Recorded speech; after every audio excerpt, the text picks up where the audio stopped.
Guys, para sa latest update natin dito kay Infinix, mga nag-aabang nga pala guys ng mga bago pong release dito kay Infinix. Andito po, kung naghahanap po tayo ng budget na tablet guys, andito ang kanilang Infinix Xpad 20. Guys, itong Infinix Xpad 20, may dalawang variants po ito. Isang 128GB at ang isa po nito ay 256GB. Para po sa presyo guys, yan na po.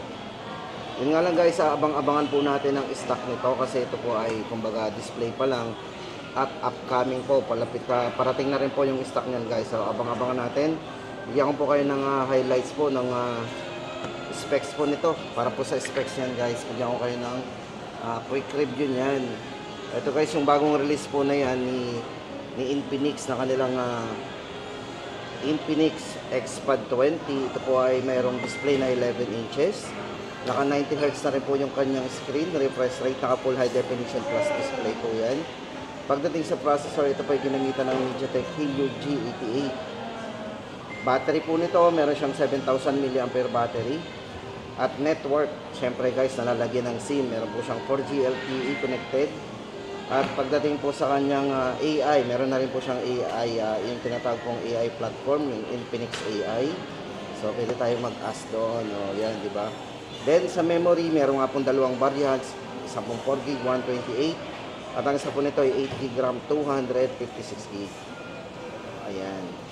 Siyempre guys, pagdating sa kulay, so may mga apat na colors po ito. Meron po itong Stellar Gray, Forest Green, Dreamy Purple, at saka yung Rising Red. So, yung apat na colors po na pwede nating pagpilian dito sa kanilang bagong release na Xpad 20. Guys, abangan natin ha. Hindi pa po available. Medyo limited pa lang. So, abangan po natin yung mga stock po niyan. Si Infinix Xpad 20. Siyempre guys, no worry naman kasi dito naman kay Infinix available pa naman yung kanilang Infinix Xpad. So, ito pong variant na hawak natin. Ito po yung naka 4GB RAM, 256GB. So, guys, ito Wi-Fi only. Ang price po natin dito ay 8,499. So, 11 inches din, naka-quad speakers, naka-Helio G99 ang kanyang processor. So, ito guys, naka-full high definition plus display din yan. So, kung naghahanap po tayo ng malaking internal storage, pero budget lang, ito, 8,499. Wi-Fi. Then, kung may SIM naman po nito guys, ang price naman po ng may SIM nito, yung 8GB RAM 256 ay 9,499. Tapos guys, ito, punta naman tayo sa kanilang GT20 Pro. Baka naghahanap po tayo kay Infinix ng GT20 Pro. Ito po, from 15,999, ngayon po ay 14,000. Naka-discount po tayo ng, ng 1,000, 14,999. Naka 24GB, 256GB internal storage. Before guys, ito yung naging official gaming phone ng MT11. Ito guys, pagdating sa kanyang screen refresh rate, ito 144. Screen refresh rate, naka-Dimensity 200 chipset o yung processor na ginamit dito, naka 4 nanometer. So guys, maganda dito yan. Napaka-smooth yung gamitin. Then, pagdating po sa kanyang yan, stable frame rate, naka 120 po yan. At syempre, ngayon nga po, naka 144 ang kanyang bezel-less, naka full high definition plus display din yan. And guys, naka JBL sound. Guys, ulitin natin ang presyo ng GT20 Pro. Ito po ay 14,999. Tapos guys, syempre, andito naman yung kanilang latest model. Ang sumunod po sa GT20 Pro, ang kanila pong GT30 Pro. Na kung saan guys, ito po yung latest po. Syempre, pagdating sa mga yan, sa mga mahilig maglaro. Ito po ay official gaming phone din ng MPL. Professional League, syempre yan. Mobile Legend. Guys, ang maganda dito sa kanilang GT30 Pro, ang bagong release po na to ay naka-wireless charging capability na. So, meron po siyang variant na 16GB, 256. At meron din po siyang 24GB RAM, 512GB. Para po sa presyo guys ng kanilang 256, ito po ay 13,999. At 15,999 naman ang 512GB. Ito guys, ang design, pakita ko sa inyo. Ayan. Tapos guys, ang dark flare pala nito, yung ito po yung box ng dark, yung kulay itim. Iba po yung price guys nito. Ang difference lang po nila, yung siyempre guys, naka-packaging, malaki ang packaging yan kumpara doon sa ating normal packaging. Ito po may kasamang magnetic mag-charge cooler at saka yung case niya. At kulay black po yan. Kulay black po ang dark flare. Yung tinatawag na, yan po yung special po sa kanya. Kulay black po ang kulay, tapos ang ilaw po niyan, dito sa likod, yung kanyang RGB na tinatawag ay kulay red. Yan. Para po naman dito sa kanilang ordinary yung kanilang box. Ang kulay po na available natin dito guys, yung shadow gray, shadow ash, at yung kanila pong blade white. Ayan, blade white po ang pagpipilian natin dito. Yan, ulitin po natin guys, ang 256 po dito ay 14,999, so lamang ng 1,000. At ang 512 naman pong variant ng dark flare ay 16,999. Yan guys, ang ating update sa kanilang bagong release na GT30 Pro. Siyempre guys, naka 5G din yan. Ang kanila naman pong Note 50 series dito kay Infinix. Ito po yung 5G. Yan, siyempre guys, kung gusto natin ng 5G. Guys, ang maganda dito sa kanilang 5G, ito po yung merong 100 times zoom periscope camera. Ito po yung merong 100 watts pagdating sa charging. At naka 50 watts po ang kanyang wireless. So, yung wireless charging po nito guys is naka 50 watts na. Yan, 100 watts sa charging. Then, pagdating sa processor guys, ito yung ginamitan ng MediaTek Dimensity A350 para sa kanyang Ultimate 5.5G processor din. Lahat po guys ng kanilang Note 50 guys, ito ay naka metal frame. So, naka metal frame po yan. Itong gilid. Metal frame design. Tapos, naka 144 Hz na rin ang kanyang screen refresh rate. Ayan. Ito guys, pagdating sa presyo ng kanilang Note 50 Pro Plus 5G, ito po ay 17,999. Then, ang kanila naman pong Pro. Guys, ang Pro naman po nila, may dalawang variants ang Pro natin. Dito kay, kay Infinix. Ito pong kanilang Pro guys. Para po sa presyo guys, ang kanilang Pro. Ito pong ito po yung kanilang Pro. Yan. Ito po may dalawang variants. Isang 16256. 9,999 po ang price. Tapos po, ito po yun ang design niya. Tapos po ang kanilang yung kanilang 24 GB RAM, 256 po. RAM lang po ang pinagkaiba guys ng 9,999 at 11,999 ito. RAM lang po. 24 GB RAM at ang isa po ay 16 GB RAM 256. Yan. 11,999 at 9,999 po ang ating presyo sa kanilang Note 50 Pro. Tapos guys, syempre gusto po nating mas budget, si Note 50 series ay meron ding Note 50. Ito naman po, ang price naman po nito ay 9,000. So 8,999. Naka 16 GB RAM 256 na rin. Ang difference na po nito guys, pagdating sa charging, naka 45 watts po yan at naka 30 watts po. Kumpara po sa kanilang mga Pro na naka 90 watts po pagdating sa charging. Presyo po nito 8,999. Tapos syempre guys, ito kumustahin naman natin ang kanilang Note 50 Pro Plus. So sa mga naghahanap ng naka-curve dito kay Infinix, ang pinakamanipis po nilang phone na Hot 50 Pro Plus, ito po ay 4G. Ito po yung may nipis ng 6.8mm. Yan, para po sa guys sa kanyang presyo, ito po yung naka 16 GB RAM 256. Ito po ay 8,499. Naka Helio G100 processor, naka 3D curve, 120 Hz na po yung kanyang AMOLED display at naka 33 watts po pagdating sa charging. Tapos guys, ito naman ang kanilang latest model. Sa mga naghahanap po ng latest model dito kay Infinix, ang kanila pong Infinix Hot 60 Pro. Guys, ito napakanipis po nito. Ito ay naka 6.6mm. So napakanipis. Kung dati po yung ating si Hot 50 Pro Plus ay naka 6.8mm. Ito po ay naka 6.6mm design. Yung kanyang new ultra slim frame na napakanipis.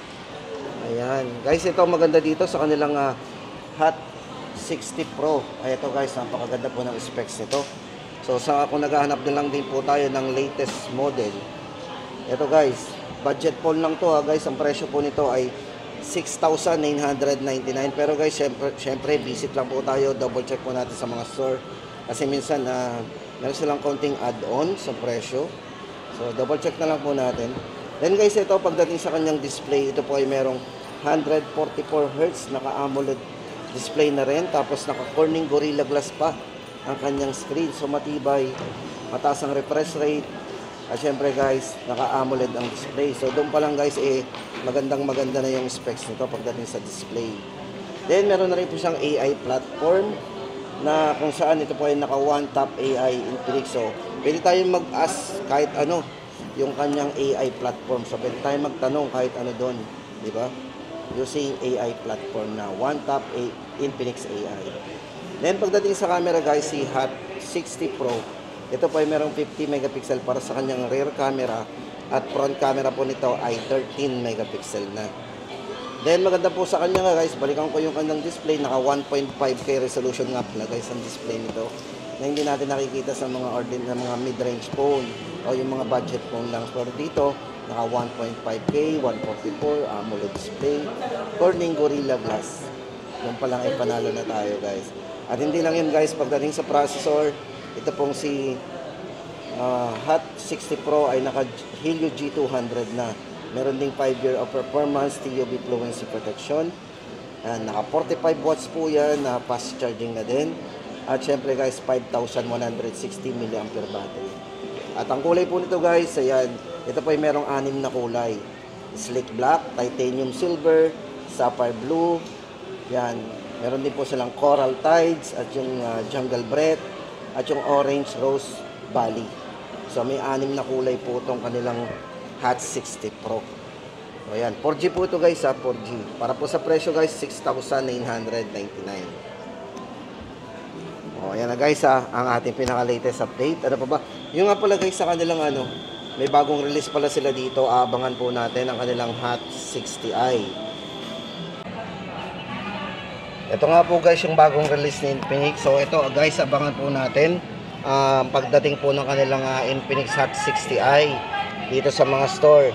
Kasi guys, yung iba kasi wala pa talagang mga stock na dumadating nito. Pero ito guys, may presyo na po tayo na pwede nating pagbasihan. Ang kanila pong Hot 60i, ito po ay merong 8GB RAM, 256GB. Ito po ay 5,299. At ang kanila pong 16GB RAM, 256 ay 5,999. Ito guys, naka 45 watts na rin yan. Pagdating po guys sa mga specification, ayan, double check na lang po natin sa screen. Kasi guys, ito, kumbaga, display pa lang po yung may papakita natin sa inyo. Ayan, para may idea po tayo sa bagong release po ngayon ng Infinix, ang kanila pong Hot 60i na bago. Ayan, kasabay po niyan dumating ang, ito na, yung Hot 60 Pro. At ang kanilang Hot 60 Pro Plus pa rin na iniintay din natin, lumabas din po yan, yung kanilang Hot 60 Pro. Siyempre guys, ito, speaking of bago dito kay Infinix, ito po guys yung bagong release nila, ang kanilang Hot 60 Pro Plus. Kung nanipisan na po tayo guys, doon sa dating model po nila na Hot 50 Pro Plus, na may nipis na 6.8mm. Guys, ang kanila pong bagong release na to, na Hot 60 Pro Plus, yan, medyo bilog guys ang gilid nito manipis. Naka-curve po yan guys. 5.95mm po ang nipis nito. World Slim Spoon, naka 3D curve.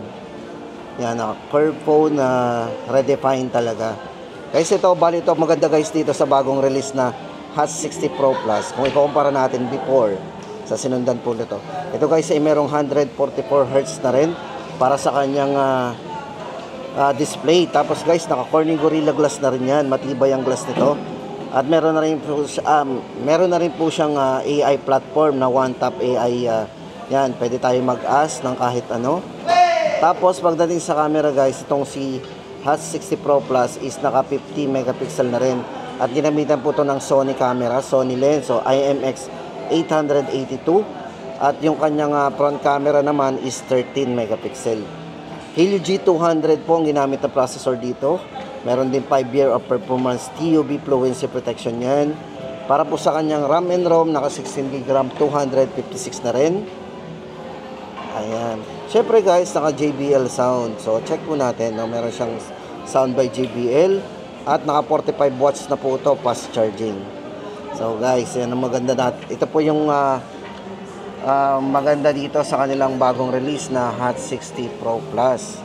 So ito po ay 4G. Yan, para po sa presyo guys nito, original price po nito ay 8,999. Very affordable pa rin. Pero guys, double check po natin ang taas talaga ng mga specs nito kung ikukumpara natin sa mga mid-range phone. O, di ba? Guys, ito syempre sa mga naghahanap ng budget phone dito kay Infinix. Ito po yung kanilang Smart 10, ang bagong release po ni Infinix ngayon guys. Ito po may 4 na variants nito, pero itong hawak po natin dito, ang kanila pong 64GB na merong 6GB RAM, 64. Ang wala po tayo ditong hawak ay yung 8GB RAM 64. Pero guys, ito para sa mga presyo po nito at yung variant, ito 128 at meron din po yung 256GB. Guys, ito para sa presyo po ng ating mga yan. Ito guys ang mga presyo natin. Yan, balik guys ang kanilang 64GB. Ito para sa presyo ng ating ito guys, so ang kanilang 64GB, ang price po natin dito ay 3,299. Yan. Tapos ang kanila pong 128 na variant, ito naman po ay 3,999. At ang ating 256GB na variant guys ay 4,499.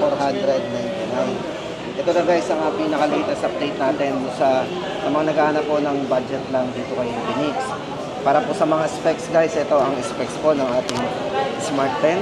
Pagdating po sa processor, ang Smart 10 po ay naka Unisoc T7 250 powerful processor ang ginamit dyan. Pagdating po sa refresh rate ng screen, naka 120Hz po yan, smooth display. Meron po siyang maliwanag na screen kasi ito po ay merong 700 nit sunlight, ano po yan, readable. Tapos, syempre, pagdating sa durability, ito po ay naka-endurable IP64, dust and water resistance na rin.